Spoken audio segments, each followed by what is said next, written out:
This film should not exist.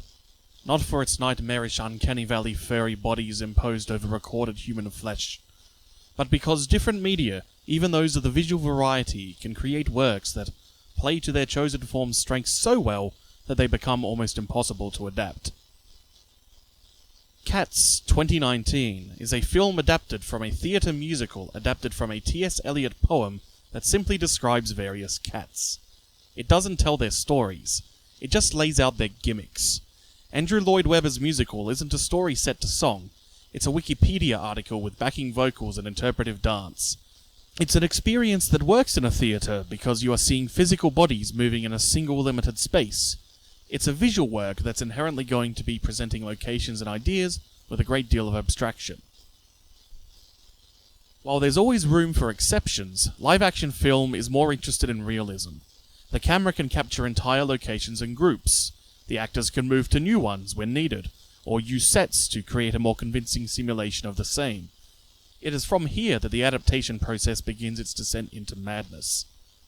A desire to have realistic-sized cats causes most of the film to rely on green screen hiding digital matte paintings. Any camera shot from a distance highlights the discomfortingly small relative size of the cast to the world that they live in.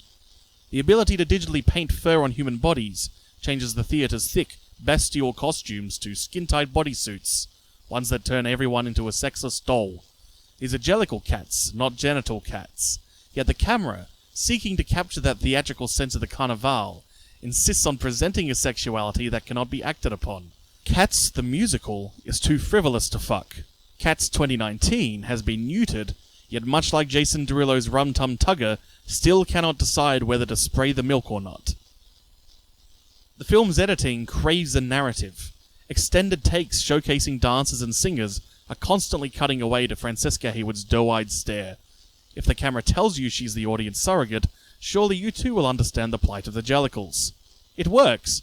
Every film review has the same combination of confusion and dull surprise that Hayward taught them to view this world with. In theatre, dancing is a secondary action to accentuate both the story's themes and the tone of the music. In film, tempo editing often plays this same role. In this film, neither communicates with the other, and both strive to hide the most expensive actors. This saves the production money by requiring said expensive actors for less days of shooting. It still won't save this film. Its $100 million budget is set to be one of the greatest box office bombs of the year. Yet, over a week into release, here at the bottom of the world, my cinema was still full. 90% were seniors, coming to see a familiar name. 5% were mothers, taking their children to the only G-rated film they thought might bring some culture into their lives. And the final row of the cinema was 100% irony podcasters. The bulk of this audience can only be fooled into their seats so many times.